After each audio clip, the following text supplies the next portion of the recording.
Ambo di mimbar di Pariaman lah mau sampean tabu itu sase.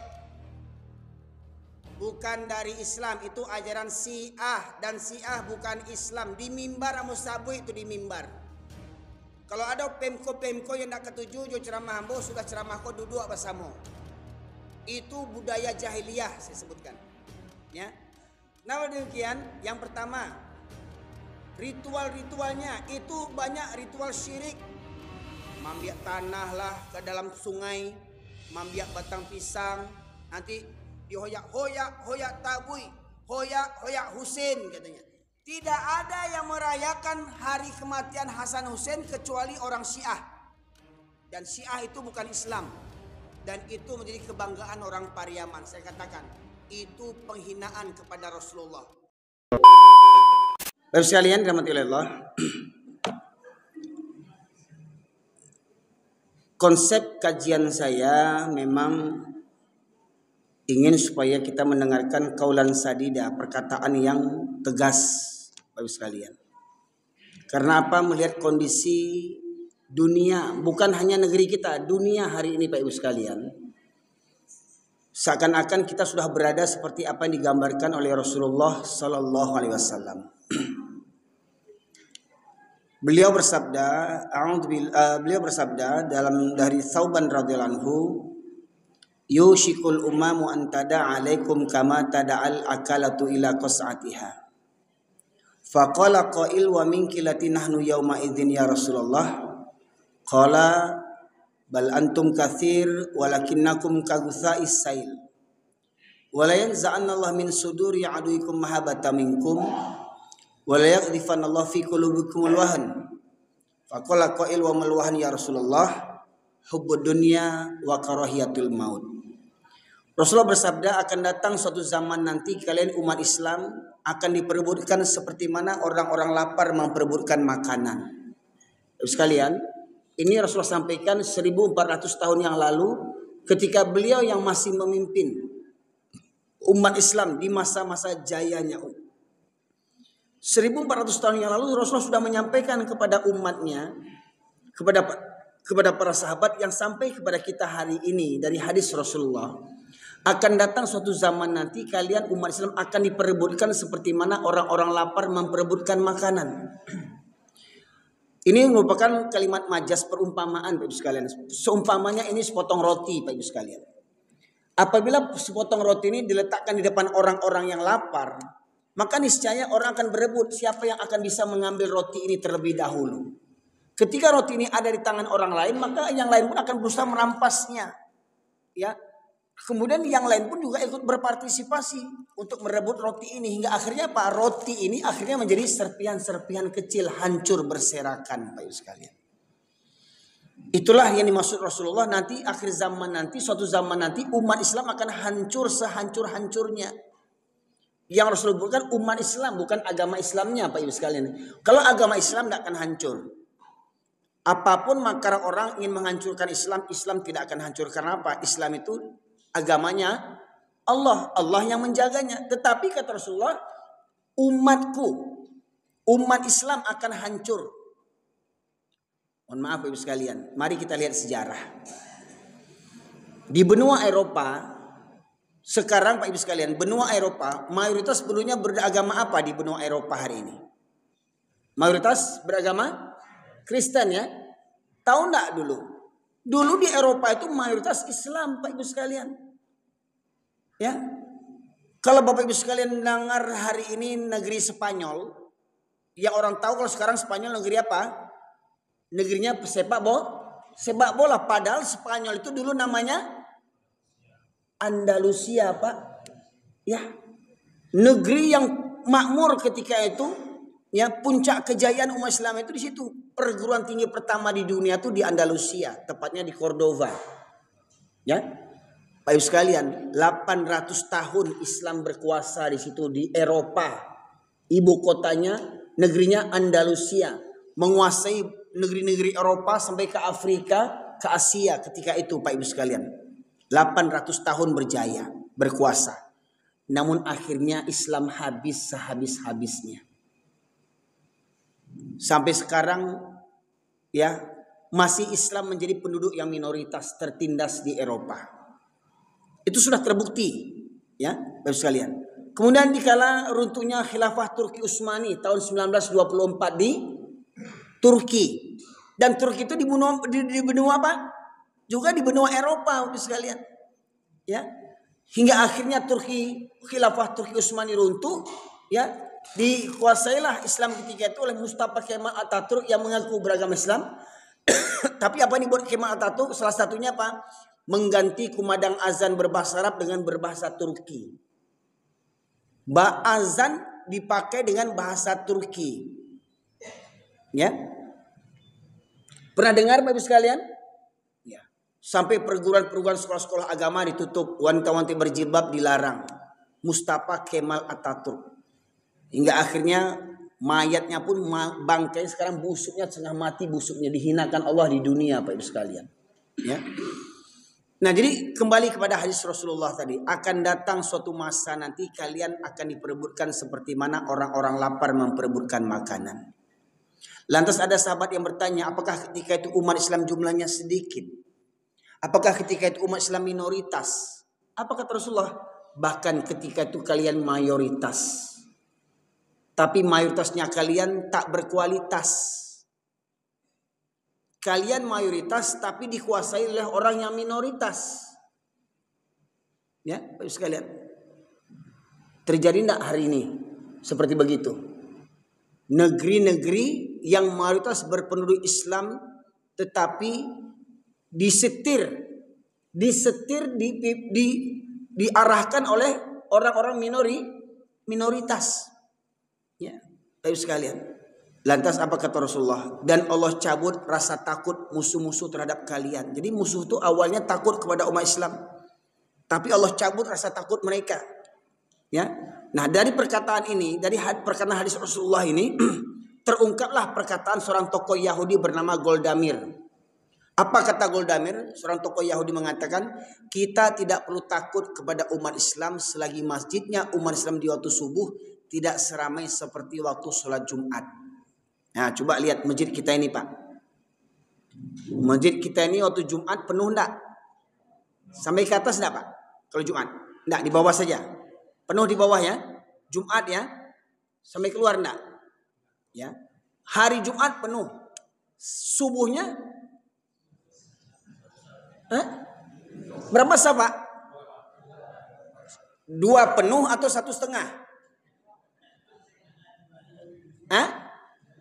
Penuh 2 saf. Pertanyaannya, di antara yang datang yang memenuhi 2 saf itu rata-rata berapa umurnya? Rata-rata berapa umurnya? Maka kata Buya Hamka, kalau ingin melihat orang beriman, lihat waktu subuh. Siapa yang rutin datang waktu subuh, itulah orang beriman. Seperti mas saya katakan tadi, sayangnya di zaman sekarang yang beriman tuh orang-orang tua. Para pensiun, syukur masih beriman dia para pensiun itu. Ini ada sudah pensiun nggak tahu diuntung juga lagi nggak juga ke masjid. Lah mau bon tanah, lah mau mati, lah bau ban. Ndak juga barang kayak musaji le, ndak tahu diuntung. Ya.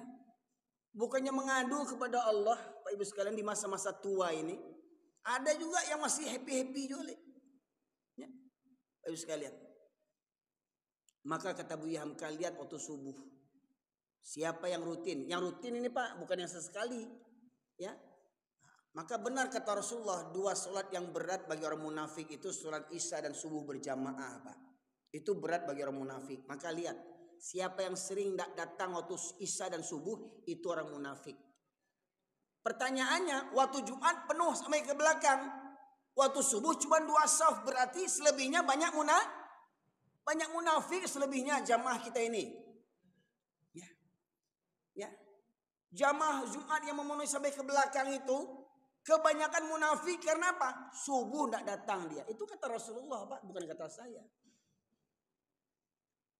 Padahal kalau dia sekali sholat bacanya nggak tanggung. Inna sholati wa nusuki wa mahyaya wa mamati lillahi rabbil alamin. Sholatku, ibadahku, hidup dan matiku hanya untuk Allah katanya. Bangun subuhnya susah. Ya, Bapak sekalian. Ini kata Goldamir, kita tidak perlu takut kepada umat Islam selagi masjidnya umat Islam di waktu subuh tidak seramai seperti waktu sholat Jumat. Jadi mereka mengukur kekuatan umat Islam dari jamaah subuhnya, Pak. Kalau jamaah subuhnya lengang sedikit, berarti negeri itu, komplek itu, warga di situ banyak orang munafiknya. Dan orang munafik ini musuh dalam selimut, Pak. Ya, musuh dalam selimut. Bapak Ibu sekalian, di awal ayat tadi Allah sebutkan orang kafir yang akan memerangi kita dengan berbagai macam cara. Sekarang kita dengar firman Allah surat Al-Baqarah ayat 109. Surat Al-Baqarah ayat 109.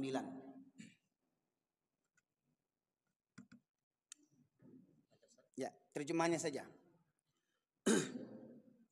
Banyak di antara ahli kitab menginginkan sekiranya mereka dapat mengembalikan kamu setelah kamu beriman menjadi kafir kembali, karena rasa dengki dalam diri mereka setelah kebenaran jelas bagi mereka. Maka maafkanlah mereka berlama dalam sampai Allah memberikan perintahnya. Sesungguhnya Allah Maha Kuasa atas segala sesuatu. Tolong simak lagi, Pak, ya. Tolong dibaca lagi, mic-nya agak dekatkan sedikit. Perlahan bacakan. Banyak di antara Alkitab menginginkan sekiranya mereka dapat mengembalikan kamu setelah kamu beriman menjadi kafir kembali. Banyak sebagian ahli kitab. Ini Allah yang menyebutkan, Pak. Mayoritas ahli kitab. Siapa ahli kitab dimaksud? Siapa? Yahudi, Nasrani. Yahudi, Nasrani itu sebagian besarnya menginginkan agar kita ini murtad dari agama kita. Ya. Itu program orang kafir, Pak. Mohon maaf, ini bukan provokasi. Ini firman Allah. Percaya enggak Pak Ibu dengan firman Allah ini?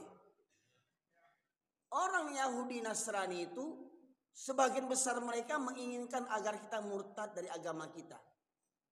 Ya. Jadi program mereka, bayangkan. Pernah dengar enggak ceramah mantan-mantan pendeta yang mu'alaf? Dr. Yahya Waloni contohnya. Apa program mereka? Gaji pendeta itu, Pak, pendeta gajinya untuk Yahya Waloni itu puluhan juta gajinya, 30 juta gajinya. Kalau dapat memurtadkan orang Islam, bonusnya berapa juta? Ya. Hingga mereka berupaya ya untuk mengkristenkan orang Islam di Indonesia ini. Maka lihat, Pak. Dulu saya dengar lagu Oma Irama, ya, 145 juta penduduk Indonesia. Itu waktu saya kecil-kecil dulu, Pak, 145 juta. Sekarang sudah 200 juta sekian, ya. Itu ketika itu umat Islam, jumlah Islamnya berapa persen? 90%, Pak, betul nggak?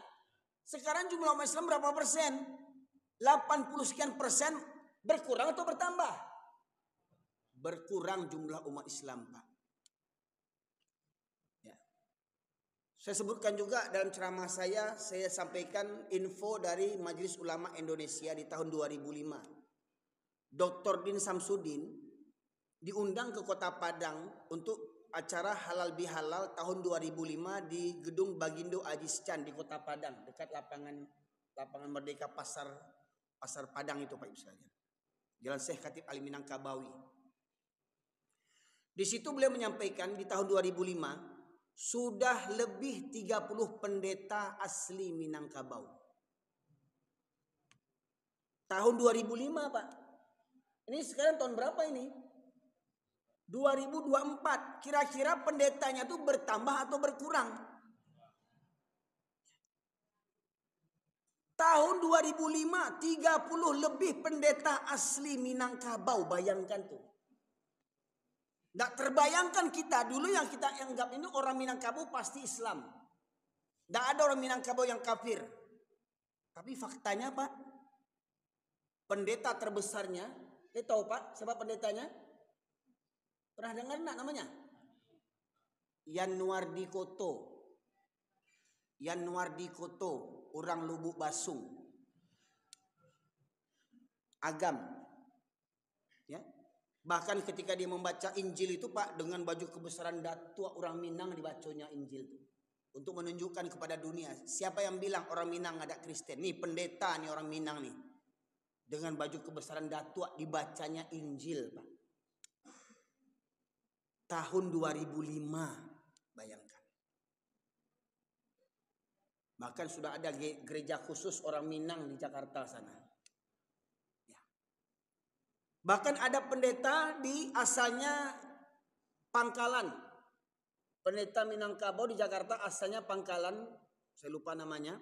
Itu membuat Injil berbahasa Minangkabau. Injil berbahasa Minangkabau, Pak. Jadi tidak susah-susah, tidak perlu belajar bahasa Arab. Lah ada Injil bahasa Minangkabau kini. Jadi kalau ada orang Minangkabau malih baca Quran, baca juga Injil bahasa Minangkabau tuh. Ya. Kemudian di tahun 2005 itu, Pak, 625 muda-mudi Minangkabau disekolahkan dapat beasiswa ke Majalengka untuk belajar Injil. 625 muda-mudi Minangkabau disekolahkan ke Majalengka untuk sekolah Injil gratis.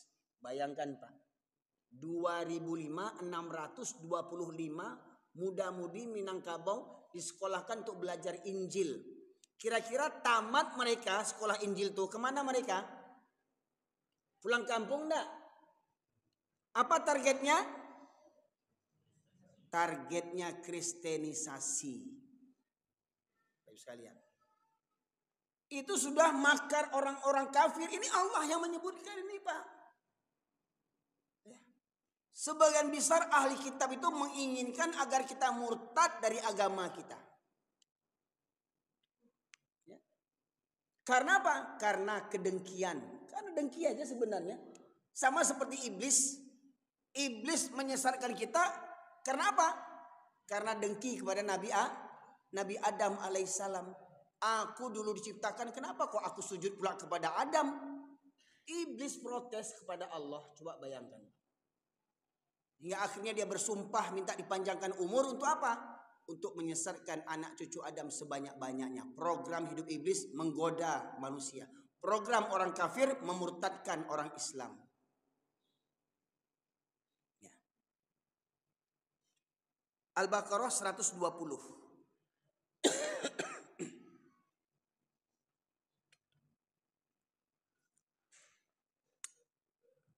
Ya.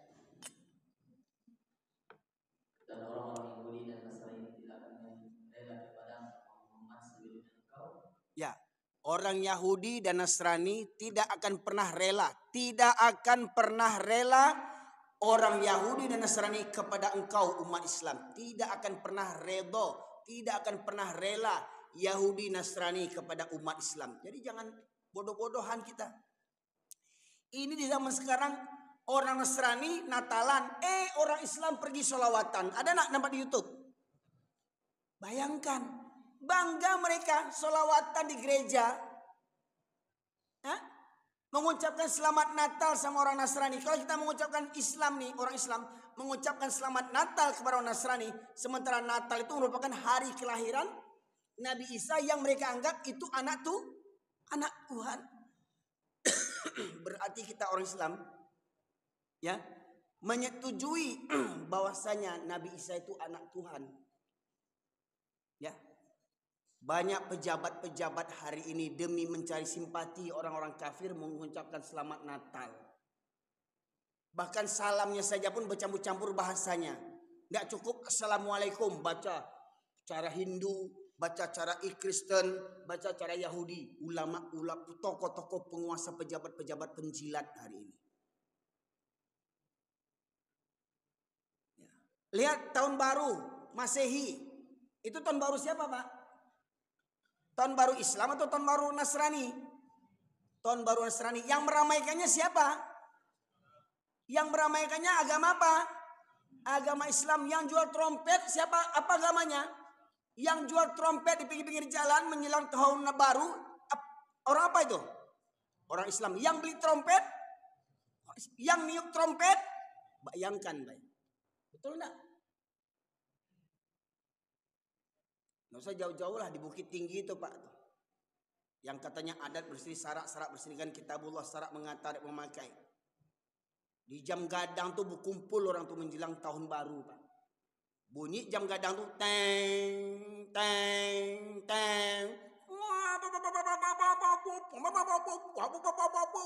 Tush, tush.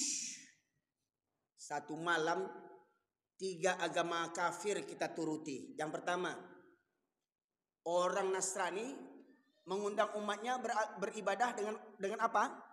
Dengan lonceng. Teng, teng, teng. Jam 12 malam bunyi lonceng itu. Teng, teng, teng. Langsung trompet tiup.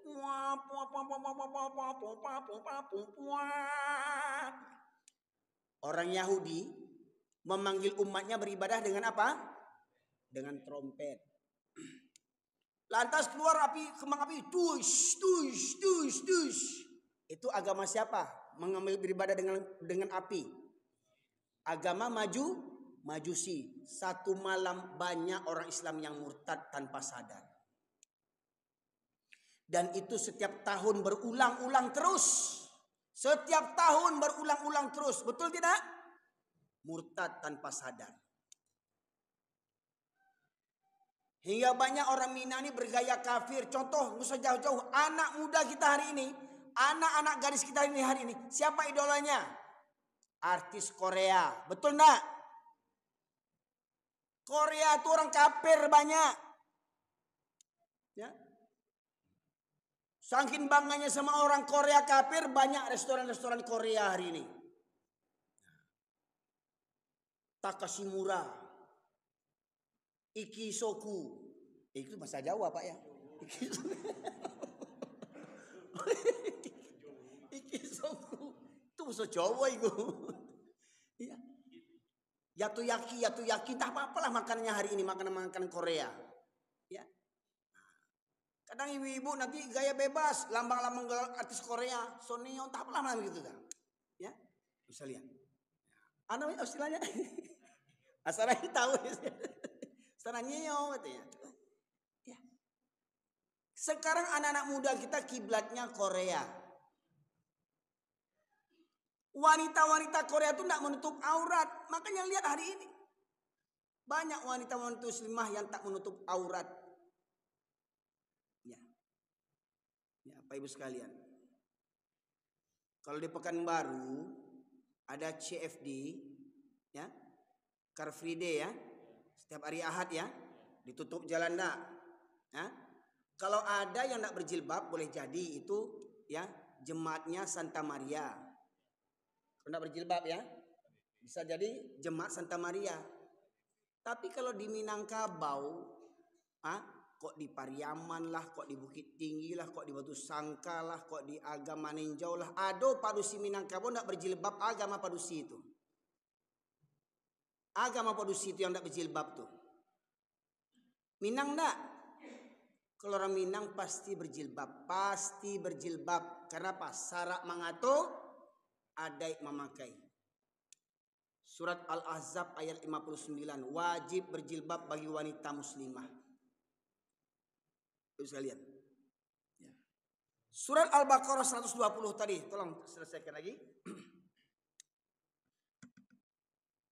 Dan orang-orang Yahudi dan Nasrani tidak akan rela kepadamu Muhammad sebelum engkau mengikuti agama mereka. Katakanlah sesungguhnya petunjuk Allah itulah petunjuk yang sebenarnya. Dan jika engkau mengikuti keinginan mereka setelah ilmu kebenaran sampai kepadamu, tidak akan ada bagimu pelindung dan penolong dari Allah Subhanahu wa taala. Kalaulah jalih Al-Quran yang terbaik, Islam agama terbaik, tapi kita bangga niru-niru orang Yahudi, bangga niru orang Nasrani, maka Allah tidak akan menjadi pelindung bagi kita. Allah biarkan kita ini musnah. Kenapa? Kita bangga niru orang kafir. Oh, hari ulang tahun, tiup lilin. Banyak keluarga-keluarga Islam memperingati ulang tahun, tiup lilin, gaya orang kafir. Ulang tahun ke KFC, ulang tahun ke McD. Itu pendukung Yahudi. Bangga setiap tahun nama umur ulang tahun. Padahal ayahnya haji, ibunya hajah. Anaknya ulang tahun bangga, gaya orang kafir. Bayangkan. Ke haji tiap tahun, umroh tiap bulan, tapi niru orang kafir. Kenapa? Hajinya kaulaan. Ini bulan Sapa Bogor, rami orang di kampung Bogor bulan Sapa Bogor, rami orang kaulaan. 7 kali kaulaan ke kuburan Syekh Burhanuddin sama dengan ibadah haji. Mangaka Makkah nawa. Ya, kaulaan juga lah. Ya. Ibu sekalian. Ibu sekalian. Tolong tanya sama ulama Minangkabau yang jujur. Tanya sama ulama Minangkabau yang jujur.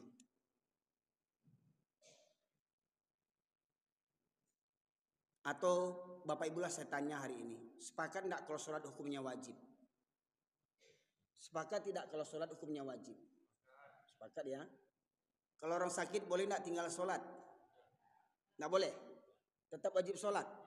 Walau tidak bisa berwudu, tayamum. Tidak bisa berdiri, duduk. Tidak bisa duduk, berbaring. Tidak bisa takbir mengangkat tangan dengan isyarat. Walau tangan tak bisa diangkat, tetap wajib sholat dengan isyarat. Sepakat? Waktu baralek, Pak.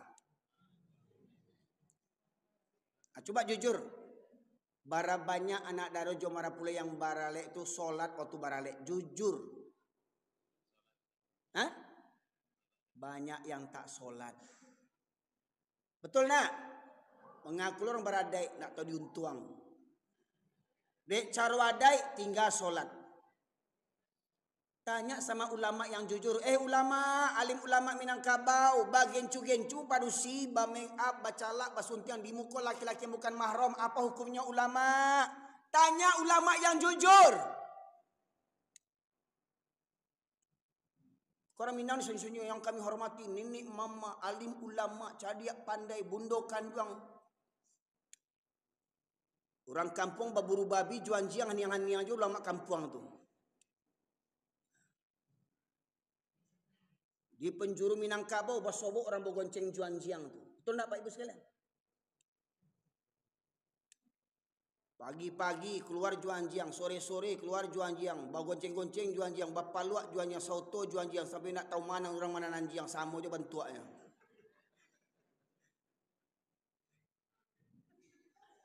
Pai baburu talok baju Jawa dari Pariaman pai ke Lubuk Basuang, dari Lubuk Basuang pai ke Agam, pai Pasaman, baburu anjiang, baburu babi juan jiang, sauto bagi gonceng bapaluak juan jiang. Bayangkan tuh. Saya besar lahir di Medan, saya ini di Medan, kota Medan, saya sekolah saya di Spiro nih, lewat Balige Tarutung. Tidak pernah selama saya sekolah dari Bintang Utara itu, dari Medan ke Spiro, lewat Simalungun, Siantar, Tarutung, Balige, Pahai, Siborong-borong. Tak pernah saya nengok orang di Toru, Batang Toru di Tapanuli Utara tuh gonceng-gonceng sama anjing. Betul nggak? Ini anak kita ini. Anak Sedempuan ini kawan saya ini. Ya. Saya sekarang masih dakwah ke Padang Sedempuan, naik sepeda motor 9 jam saya ke Padang Sedempuan. Dari Sedempuan naik pula ke bukit lagi, Batang di Janji Matogu, Bapak sekalian. Masih rutin saya ke Padang Sedempuan yang si pengajian naik sepeda motor. Cuman 9 jam. Lumayan panas-panas pantat saya nengok di atas benda itu. Ya. Tidak pernah saya di Medan ya, nengok orang bergonceng sama anjing. Di Sedempuan ada nggak orang bergonceng sama anjing? Hah? Ada nggak Sedempuan? Nggak ada. Tapi di kampung awak ujung ke ujung tasobok sadonya. Betul nak Pak? Ada Pak orang Bukit Tinggi sih kok? Apalagi orang Bukit Tinggi. Ada orang Payakumbuh sih kok? Apalagi orang Payakumbuh. Ada orang Talawi sih kok? Coba. Dari ujung ke ujung, amulah ngisi pengajian boh dari Darsmas Raya sampai Air Bangis, dari pesisir sampai Raupanti, Pak. Sampai ke Bangka. Bayangkan. Jadi seakan-akan cerita orang kampung Pak, umpama nih saya nih di Padang nih, ya. Kalau mau pulang ke Medan, karena saya lahir besar di Medan, kalau mau pulang ke Medan itu naik bis ARS, ya. Di tengah jalan ketiduran, sedang naik terus tuh mobil tuh goyang-goyang, ini udah masuk di Medan nih, gitu ya. Karena Medan tuh banyak jalan berlobang-lobang, ya, Spiro, ya, banyak jalan berlobang. Tapi kalau dari Medan balik ke Padang, naik bis ALS, ketiduran, sedang tidur itu terbangun, tampak orang goncengan sama anjing, udah sampai kita di kampung rumahnya. Jadi menandai kampung awak, di mana gonceng juanjiang kampung awak tuh. Sampai Baitu Bana zaman kini Pak, di Minangkabau yang keceknya Basan di Sarak. Nah pertanyaannya, bapak luak juanjiang tuh ada sia itu. Ambo yakin kok ulama-ulama Minangkabau semuanya bergerilya berdakwah tentang ini, berhenti tuh yang paburu-paburu Juanjiang tuh Pak Ibu sekalian. Tapi banyak ulama-ulama takut menyampaikan. Beko ndak didengar kecil awak, beko ndak dihormati, beko awak banyaklah pertimbangannya Pak Ibu sekalian. Hingga akhirnya apa? Kemaksiatan mendarah daging. Ya. Termasuk baralek tadi tuh. Ya. Dengan make upnya, dengan gencunya, apakah wajib wanita kalau baralek mesti pakaian adat? Wajibkah? Wajib enggak? Bahkan hukumnya apa? Setelah itu berjabatan tangan dengan tamu-tamu semuanya, laki perempuan disalami semuanya. Apa hukum berjabatan tangan laki-laki dengan perempuan yang bukan mahramnya? Apa Pak? Haram hukumnya. Kemudian kalau baralek mesti bawa organ jolai. Nak tangguang organ. Hidup lah bangsa berhutang organ pula. Lah miskin awak baralek mesti bawa organ lo tuh berhutang-hutang. Ya. Cuman dek mungkin mengharap orang badoncek tengah malam kok. Nah, doko terganti tuh hutang awak tuh. Karambia hutang, bareh berhutang, organ berhutang. Doko masuk badoncek doko dapet tuh. Kiranya apa? Dibaca amplop cek-cek. Dari Sidi Zulherwin 100.000. Wah sanang. Wah 100.000. Dari Bagindo Erwin 50.000. Alhamdulillah. Dari Sultan Erwin 5.000. 5.000. Mandangan 5.000 si amplop mau PUP yang punya walek. Ustaz tuh diundang anaknya 6 barangkek serunya. Anaknya cangok lo makannya tuh es krim diambiaknya, martabak diambiaknya. Bubur diambiaknya, lawa iyo, daging iyo, randang iyo, barai si amplopnya tuh. 5.000 isi amplopnya kena sumpah sudah tuh lain. Batanyo lah orang di kampung lain balabo ale. Ale batanyo labo, manggaleh atau manga. Ale kok batanyo labo. Ya. Ale nggak tangguang modal juta-jutaan, ratusan juta, puluhan juta. Dapat penerimaan tamu gadang lo kota infaknya sih kau tuh. Kadang lo kok tak orang beralek pada orang surau sekalian. Minta sumbangan jo orang beralek tuh kironyo, minta sumbangan. Sekalian. Itu menjadi tradisi hari ini. Sekalian. Ya. Jadi orang kafir itu melihat kita tuh tidak takut lagi karena apa? Karena perangai kita dah sama seperti mereka. Kita bangga meniru-niru orang kafir. Ya. Nah sekarang kita dengar lagi ya orang yang mengaku Islam tapi munafik. Surat An-Nisa ayat 89. Surat keempat An-Nisa 89.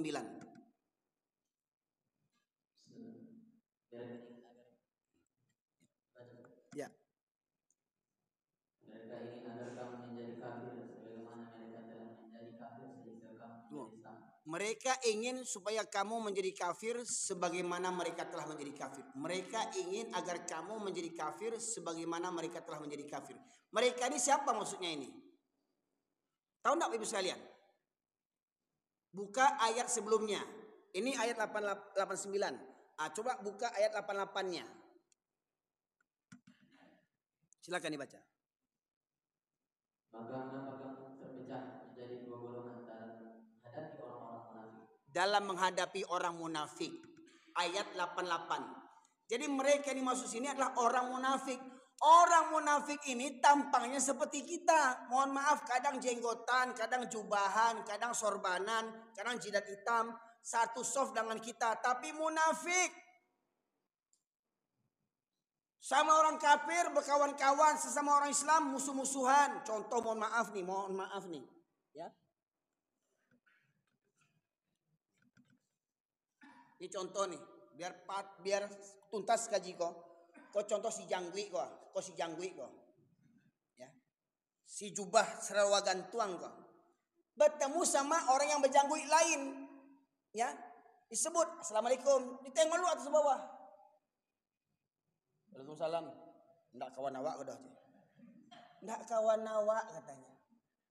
Sama-sama jenggotan, sama-sama jubahan, sama-sama cingkrang, ndak kawan awak. Kenapa? Bukan satu pengajian. Bayangkan tuh sama-sama jenggotan, sama-sama celana cingkrang, jubah cingkrang. Karena nggak satu pengajian jadi musuh-musuhan. Hah? Bayangan tuh yang berjegat-jegat, kalau ustadznya yang datang, berduyun-duyun dia datang. Ustadznya nih datang dari mana-mana datang tuh. Ustadznya datang dari Jawa, ustadznya berduyun-duyun, dari kanan ustadznya berduyun. Tapi kalau ustadz orang lain bubar dia. Betul enggak, Pak? Ada enggak orang kayak begitu tuh? Kalau ustadznya yang datang enggak tanggung tuh, semua alat tulis. Tapi kalau ustadz yang lain, sase, subahat, bid'ah, kepala utaang bid'ah. Bayangkan tuh sama-sama berjanggui, bayangkan tuh. Emang janggui ko ada jaminan masuk sarugo si janggui ko. Abu Jahal berjangguinya. Bagaimana mungkin sesama Islam, ya, sesama Islam tidak bersapaan karena apa? Karena lain pengajian. Coba bayangkan. Ya. Ini kadang masalah zikir sudah sholat ya, dah sase. Masalah tahlilan sase. Bisa lihat. Sudah matang tuh kaji itu dulu. Muhammadiyah dengan NU sudah dari dulu kaji itu. Alhamdulillah bisa berdampingan Pak. Ini kadang ketika mereka menguasai masjid orang Muhammadiyah pula yang tersingkir situ lagi. Mohon maaf Pak sekalian. Ini fakta hari ini. Kondisi umat Islam hari ini. Kita diadu domba, kita dipecah belah kita hari ini. Tapi kita tidak sadar. Dipecah belah kita hari ini. Ya. Makanya lihat hari ini. Ketika di Jawa misalkan. Datang ustadz mereka tuh diusir. Hah? Ada sampai berani mengusir pengajian-pengajian. Tapi pas Natalan malah jaga gereja. Coba bayangkan. Pengajian yang gak sesuai dengan pemahaman mereka usir. Ustadznya mereka usir. Pengajian dibubarkannya. Tetapi ketika Natalan mereka pula yang jaga gereja. Coba hari ini coba bayangkan. Dasarnya fitnah akhir zaman hari ini Pak Ibu sekalian. Dengan seorang kafir kita berkasih sayang. Sesama muslim kita malah musuh-musuhan. Orang kafir tuh senang melihatnya. Senang orang kafir melihatnya Pak Ibu sekalian. Ya. Jadi orang munafik itu Pak Ibu sekalian. Ingin supaya kita ini kafir sebagaimana mereka telah menjadi kafir. Itu program orang munafik Pak. Nah contohnya orang munafik itu. Ada orang munafik jadi pejabat. Dengar suara azan tagaduahnya. Pejabat negara. Dengar suara azan tagaduahnya. Disambungnya dengan suara anjing. Nah menggaduah jo mik-miko. Sajak dulu tidak pernah tagaduah orang dengan azan. Di zaman kini juga tagaduah orang. Betul tidak Pak Ibu sekalian? Coba. Disamakannya suruhan azan itu dengan kumandang. Dengan gonggongan anjing. Bayangkanlah kalau anjing menggonggong 5 kali. Emang anjing azan anjing itu? Bayangkan. Pejabat agama itu Pak Ibu sekalian. Ya. Di zaman ini Pak Ibu sekalian. Ketika kita mayoritas. Tapi kita berpecah belah. Ketika kita mayoritas. Ketika ada kelompok lain yang terzolimi. Kita diam membisu karena apa? Itu bukan kelompok kita. Biarkan saja. Tidak ada saling kepedulian hari ini Pak Ibu sekalian. Nah kembali kepada kata dari tokoh Yahudi tadi. Kita tidak perlu takut kepada umat Islam. Selagi masjidnya umat Islam di waktu subuh tidak seramai seperti waktu sholat Jumat. Maka bagaimana supaya musuh itu gentar kepada kita.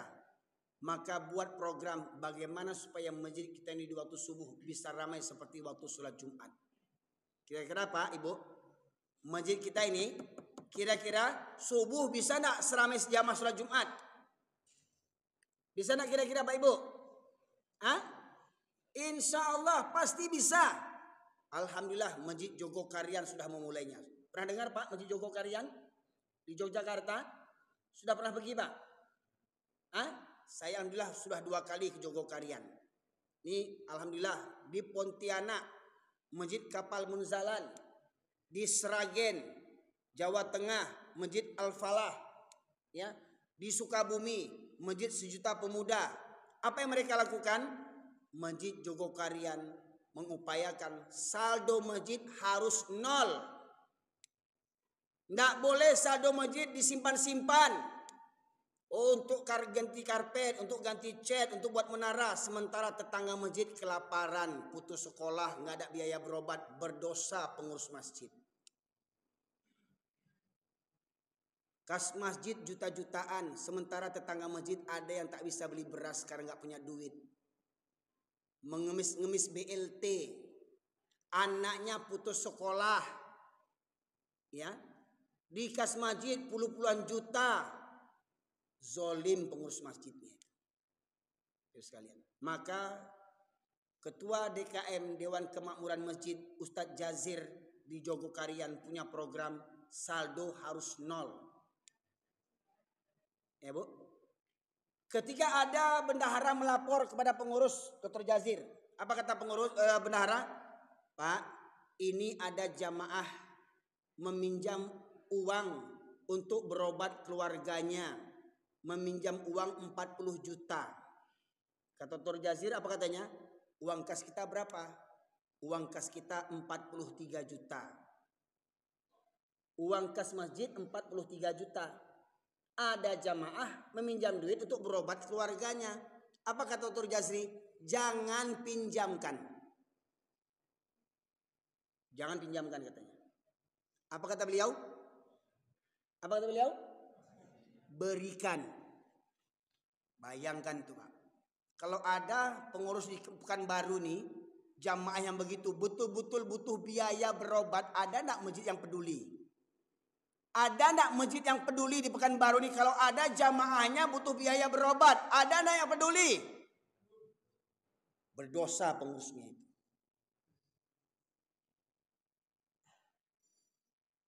Betul-betul dia tidak mampu untuk berobat. Ya. Jamaah masjid diam-diam saja, sementara banyak orang-orang kaya, rajin sholat, rajin ke masjid, rajin dengar pengajian. Jamaah yang miskin gak ada biaya berobat, maka jamaah ini jadi diazab sama Allah semuanya Pak Ibu sekalian. Makanya Dr. Jazril membuat manajemen bagaimana supaya masjid ini saldonya nol. Untuk apa? Disurvei jamaahnya, kalau ada yang ada modal usaha dipinjamkan modal usaha. Jamaahnya yang tidak ada biaya sekolah anaknya disekolahkan dari SD sampai sarjana. Jamaahnya kalau nggak ada biaya berobat maka dibiayai biaya perobatannya.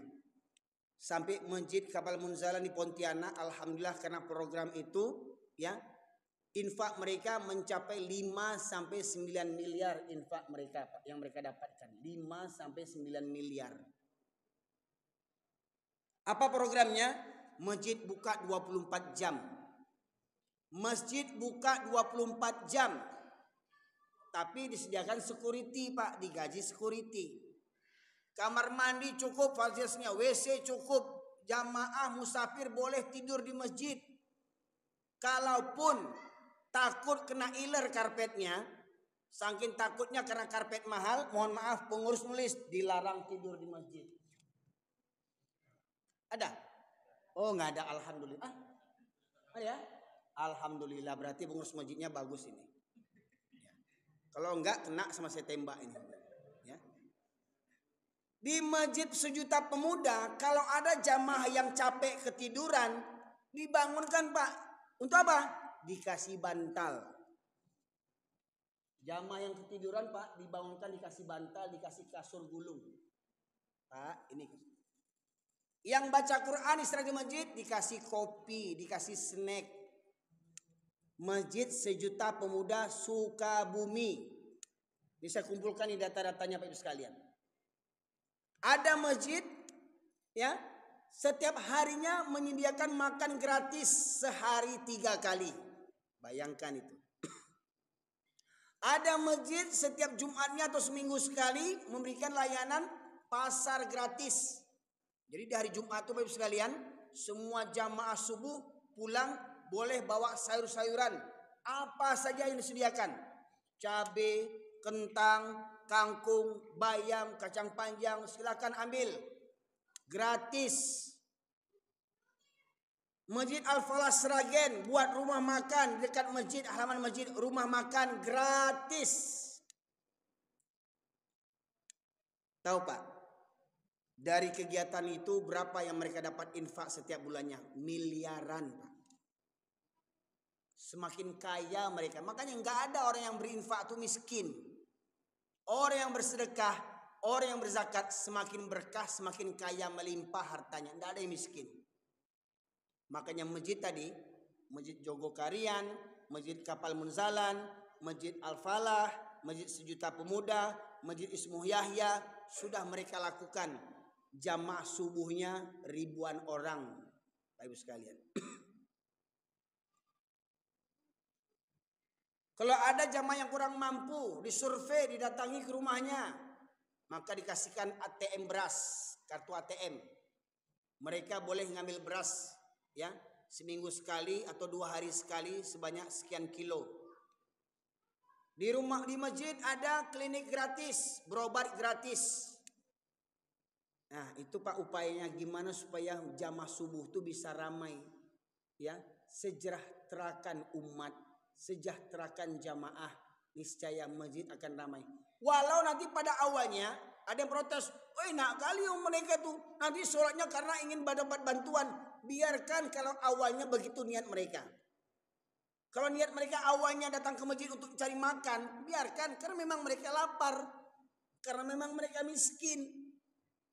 Tetapi lambat laun mereka itu juga diberikan pemahaman, dikasih ceramah, dikasih nasihat, gimana supaya ke masjid itu hanya karena Allah, bukan karena makanan.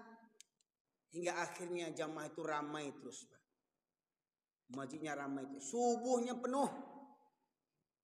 Nah, kira-kira masjid kita bisa enggak begitu? Nah, ini orang Pekanbaru banyak kaya-kaya, orang Minang banyak kaya-kaya, ya. Tetapi malangnya kita ini tanda-tanda kiamat, kata Rasulullah, banyak orang berlomba-lomba membangun masjid, tapi masjidnya kosong dari hidayah. Apa contoh masjid kosong daripada hidayah? Setiap pengajian banyak yang tua-tua yang datang, yang muda-muda mana? Enggak minat yang muda-muda, Pak. Yang muda-muda enggak minat dengan masjid. Maka masjid-masjid tadi berupaya masjid dikasih fasilitas wifi. Kenapa kafe-kafe bisa ramai? Kenapa kafe-kafe, restoran ramai-ramai tengah malam itu? Karena apa? Karena mereka itu dilayani orang kafe. Kalau dapat, masjid itu juga melayani para pemuda. Kasih wifi gratis. Buka masjid 24 jam non-stop. Ya. Buat tim media. Semua kegiatan masjid direkam di sosial media, disebarkan ke sosial media. Maka pemirsa akan menonton dari seluruh penjuru dunia. Betul enggak? Boleh jadi infak itu pun datangnya dari seluruh penjuru dunia. Sampai Masjid Kapal Munzalan, Pak, di Pontianak itu, masjidnya tuh kondisinya di kampung seperti ini, Pak, masjidnya nih, dalam gang kecil nih. Ya, 95% warga di masjid itu, tetangga masjid 95% Nasrani. Masjid itu berdiri, Pak, 95% tetangganya itu Nasrani, Pak. Enggak, akhirnya karena jamaah sedikit, ya, jamaah muslim yang rumahnya jauh dijemput dengan mobil. Dijemput dengan mobil, Pak. Subuh dijemput dengan mobil. Selesai sholat dikasih sarapan gratis. Zuhur dijemput dengan mobil. Selesai sholat zuhur dikasih makan siang gratis. Maghrib dijemput dengan mobil atau isya. Setelah habis sholat dikasih makan malam gratis. Akhirnya Masjid Kapal Munzalan, ya, berdiri sejak tahun 2011, ya, sampai sekarang dari satu mobil yang mereka punya, sekarang Masjid Kapal Munzalan sudah punya 30 lebih mobil. 3 diantaranya mobil Alphard, Pak. Mobil Alphard untuk menjemput jamaah sholat. Mobil Alphard untuk menjemput jamaah sholat. Jadi kalau apa-apa yang tua-tua ini tidak perlu takut-takut sepeda motor. Dijemput ke rumah naik Alphard, kalah presiden, Pak. Itu di Masjid Kapal Munzalan. Infak terkumpul 5-9 miliar per bulan, Pak. Bayangkan. Gimana nggak sejahtera umatnya? Pertanyaannya, orang Islam ini kaya, Pak. Kalau zakat itu jadi kelola dengan benar, zakat itu, Masya Allah, sejahtera umat ini, Pak. Ya. Jadi kita harus punya trik, ya, punya inovasi. Gimana supaya masjid ini diminati oleh para pemuda? Ya, yang masjid kapal Munzalan itu Pak, relawan pemudanya tuh ribuan. Apa kerja mereka relawan ini? Ikuti pengajian, sholat berjamaah, kemudian jadi relawan menggalang dana beras. Jadi bukan infak beras. Jadi beras ini oleh pemuda itu dijemput ke rumah-rumah donatur.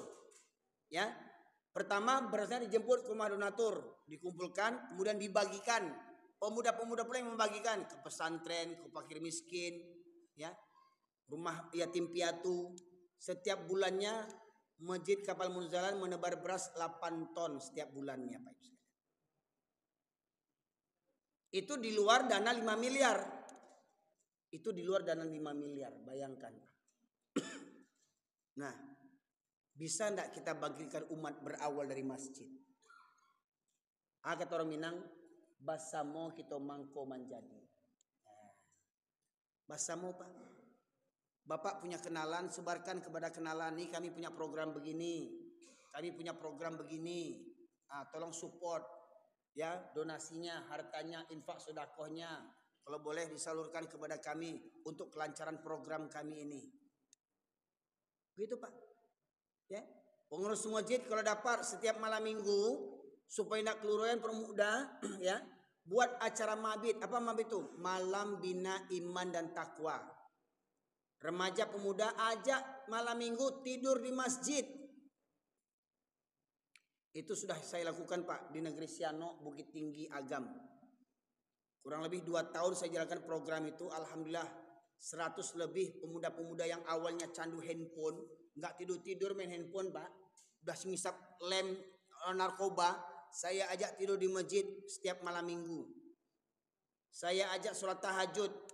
Nangis-nangis Pak preman itu Pak. Ya, saya ajak subuh berjamaah, habis subuh berjamaah sarapan pagi, habis sarapan pagi olahraga maraton. Bahkan anak itu saya tanya, "Pulan, kamu sholat subuh nak tadi?" "Enggak Ustaz." "Push up 10 kali." "Kamu sholat zuhur nak?" "Enggak Ustaz." "Push up 20 kali." 1 kali enggak sholat 10 kali push up. 5 kali enggak sholat 50 kali push up. Remaja-remaja tuh Pak saya suruh push up yang enggak sholat. Mau mereka, besok datang lagi. Akhirnya apa? Nampak perubahan-perubahan. Yang awalnya mereka tidak pernah sholat, mulai sholat. Yang awalnya mereka tidak pernah ke masjid, malah senang ke masjid. Itu sudah saya jalankan Pak. Saya bicara ini sudah saya lakukan terlebih dahulu Pak. Di sana bisa, kenapa di sini tidak? Kenapa di sini tidak? Kenapa? Karena kita belum memulainya. Pertanyaannya, mau tidak kita mulainya? Saya berikan satu program dulu, mulainya. Bagaimana cara memulainya? Buat program gerakan subuh berjamaah, dimulai kegiatannya dari Sabtu malam. Apa acara Sabtu malam itu? Sesudah sholat Isya, kumpulkan remaja pemuda, tahsin tajwid tadabur Quran. Setiap pemuda kasih satu Quran, satu meja lipat, satu alat tulis. Seperti kaji-kaji kita ini, buka ayat sekian, buka ayat sekian. Ya, disampaikan kepada para pemuda. Ya, kalau kamu nggak sholat nih jadi anjing kata Allah. Kalau kamu ini seperti binatang kata Allah. Mau nggak jadi anjing? Mau nggak? Oh nggak Ustaz. Akhirnya dirubah sedikit-sedikit. Ya. Kemudian setelah tahsin tajwid selama 1 jam istirahat, dikasih snack, dikasih minuman, kopi hangat.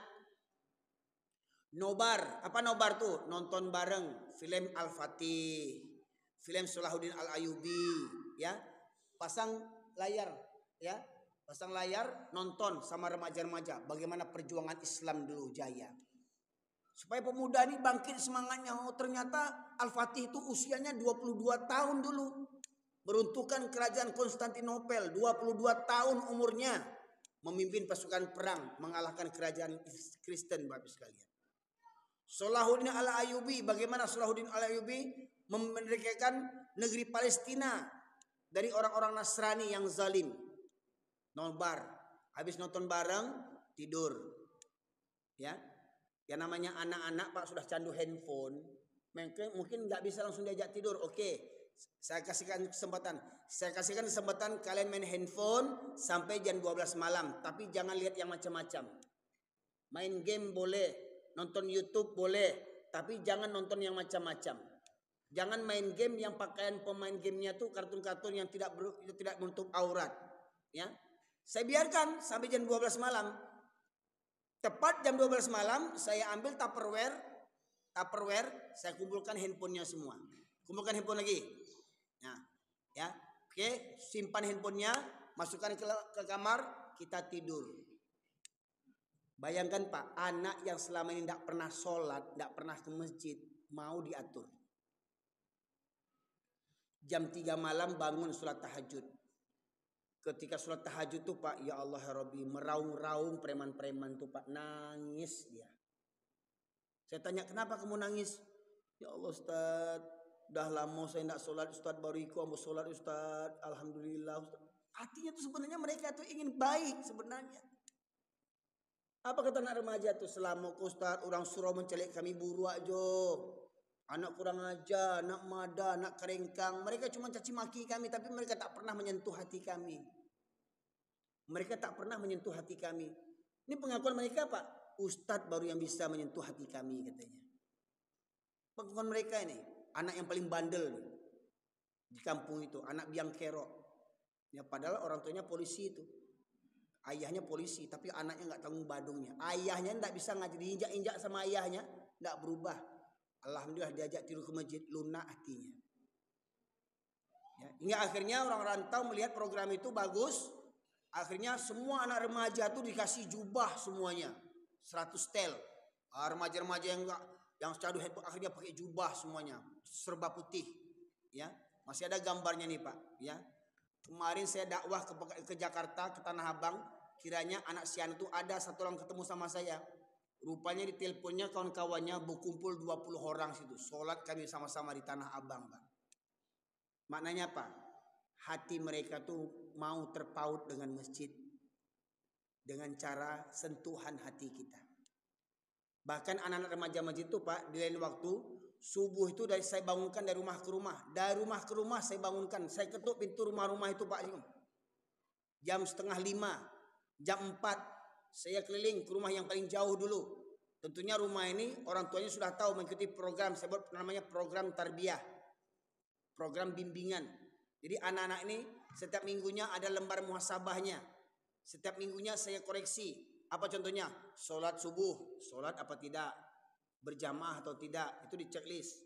Zuhur, asar sampai isya, sholat enggak selama 1 hari itu? Berjamaah enggak selama 1 hari itu? Ya, setiap minggunya saya cek itu. Yang tidak sholat saya suruh push up. Mau mereka Pak Ibu sekalian. Alhamdulillah. Anak preman narkoba mau dia. Diajak sholat tahajud nangis-nangis dia. Luluh hatinya. Ya. Ini Pak Ibu sekalian. Akhirnya apa? Sebelum lebaran corona, senangnya orang rantau disediakan bis wisata. 6 bis wisata untuk mengajak remaja pemuda wisata gratis. Makin bertambah semangat remaja itu Pak Ibu sekalian. Maknanya apa? Bisa. Nah, masalahnya kita mau apa tidak? Apakah kita ingin bertahun-tahun yang masjid cuma diisi orang-orang tua saja? Nah pertanyaannya, kapan yang muda-muda datang ke masjid? Sementara yang muda-muda ini tadi calon suami orang, yang perempuan calon istri orang, calon ayah orang, calon ibu orang. Kalau tidak sekali sekarang kita bekalkan ilmu agama, dengan modal apa dia menikah? Akhirnya menikah dengan apa? Modal nafsu. Ya. Nggak peduli calon suaminya sholat apa tidak. Nggak peduli calon istrinya nutup aurat apa tidak. Makanya Bapak Ibu sekalian, kalau ingin cari menantu, Bu, Pak, kalau ingin cari menantu, cari di masjid waktu subuh. Siapa yang rajin ke masjid waktu subuh, ambil jadi menantu. Walau umurnya 65 tahun, 60, ya. Ambil jadi menantu. Ambo yakin, walau casingnya bantu aku, mesin Jepang, mesin Jerman. Ya. Nabi Ibrahim ini dapat anak umur 75 tahun Nabi Ibrahim. Apa-apa aku mungkin baru 65, 70 masih ada harapan dapat anak 3 lagi. Ambo yakin menantu ibu yang umurnya 65 tahun enggak akan selingkuh lagi. Carilah. Nak percaya cobalah. Tinggal pilih juga apa-apa tuh kan makan enggak deh. Sebab hari ini yang datang subuh tuh orang gaek-gaek yang banyak, yang muda-muda tak kalau. Betul nak? Anak sia tuh anak awak. Ya. Itu tadi. Coba yang muda-muda ini hadirkan ke masjid. Gimana supaya mereka senang ke masjid? Kalau perlu kasih wifi, biar. Ya. Walaupun mereka sibuk dengan handphonenya, lambat laun kita arahkan, lambat laun karena mereka sudah candu, Pak Ibu sekalian. Gimana nggak candu, orang tuanya ngasih anak baru umur 2 tahun.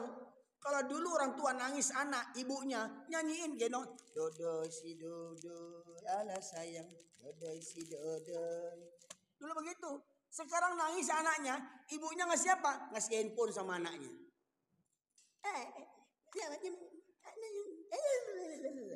Gimana nggak candu handphone anak tuh? Baru 2 tahun dah diajar supaya diam nangisnya dengan handphone. Nggak dikasih handphone. Wow, Masya Allah. Rasailah.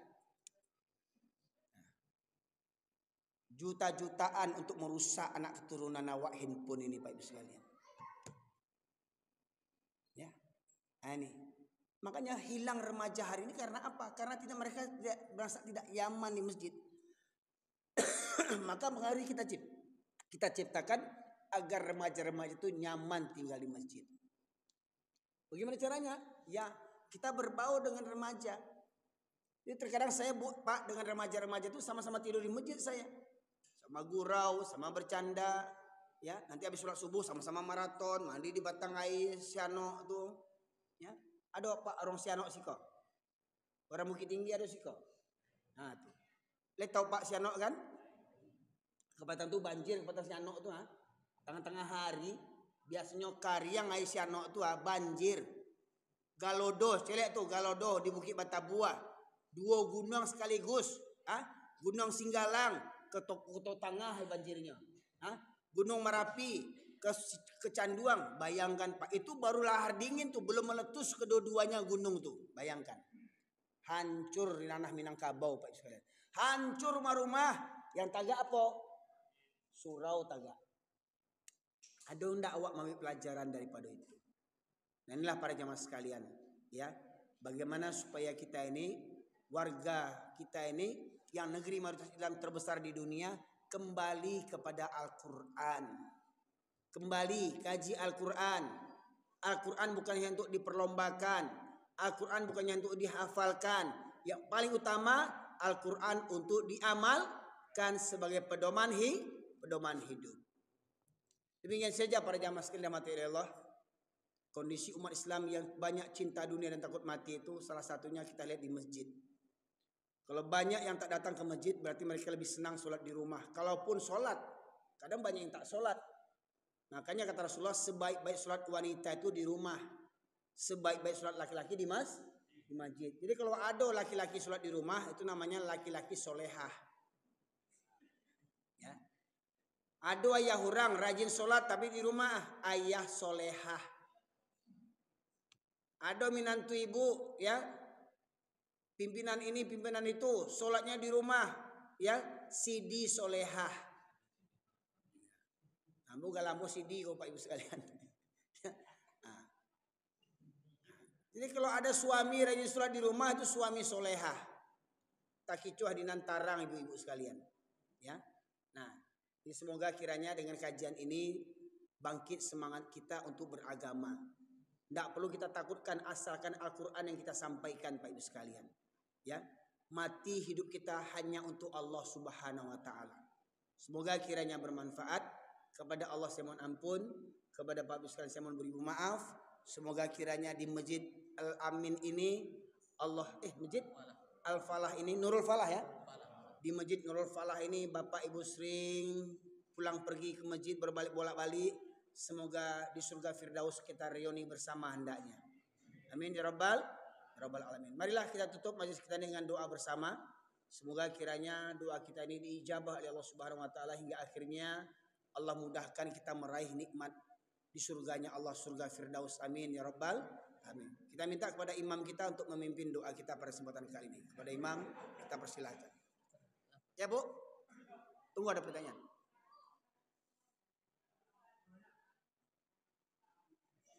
Kurang dengar Bu suaranya Bu.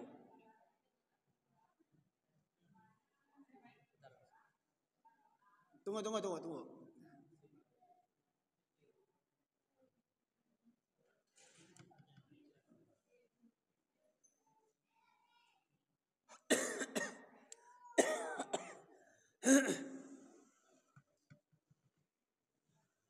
Nggak hidup. Pencet lama. Agak lama pencetnya.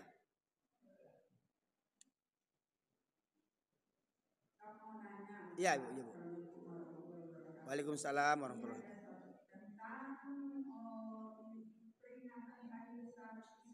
Peringatan Hari Besar Islam ya.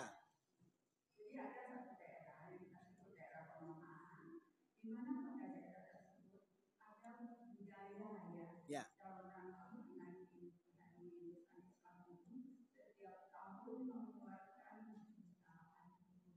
Ya.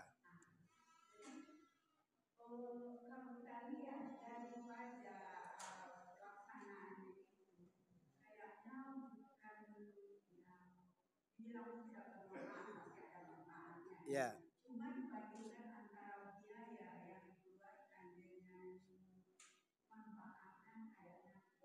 Ya.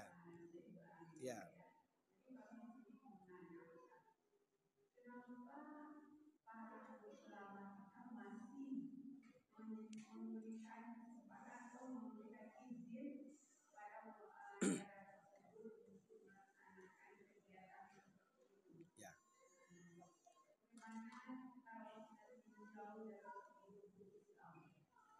Ya. Nah, pertanyaannya kegiatannya seperti apa, Ibu? Kalau saudara pengajian saja boleh enggak? Peringatan Hari Besar Islam kita adakan tabligh akbar, boleh tidak? Bermanfaat enggak? Kita undang ustaz misalkan dari Jakarta, tentu biayanya lebih besar, ya. Kemudian kita sediakan makanan, tentu lebih besar. Kita hadirkan tamu yang banyak, tentu lebih besar. Nah, masalahnya seperti apa kegiatannya?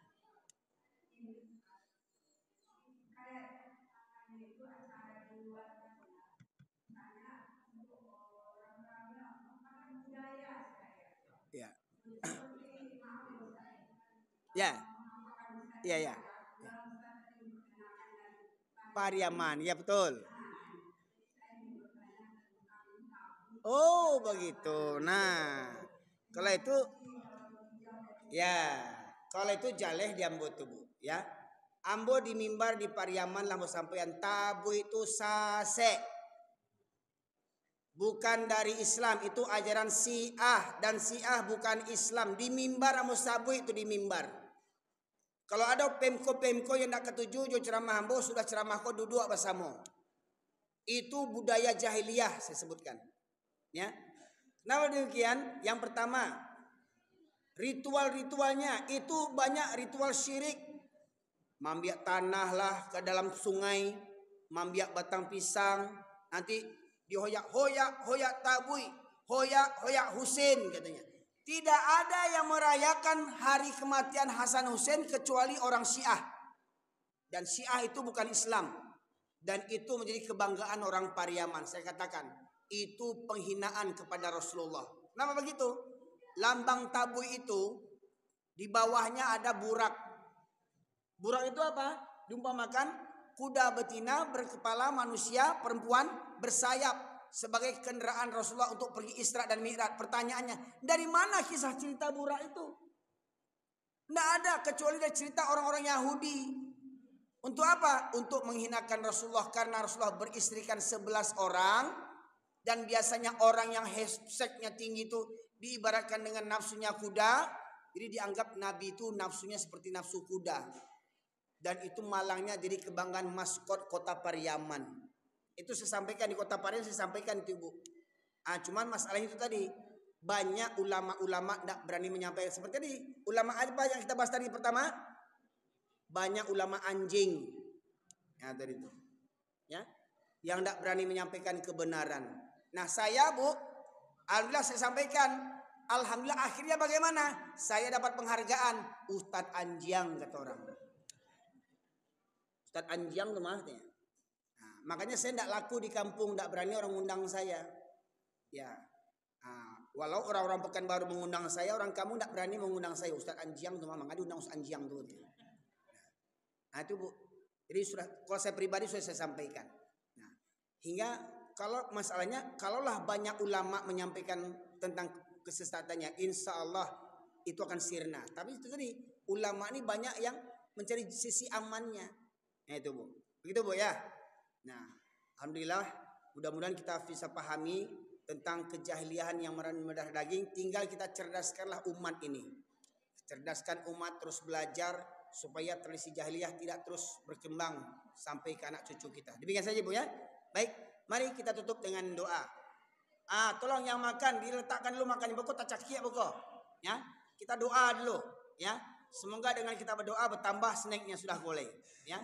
Mari kepada ustaz kita, imam kita mintakan pimpinan doanya. Baik dulu.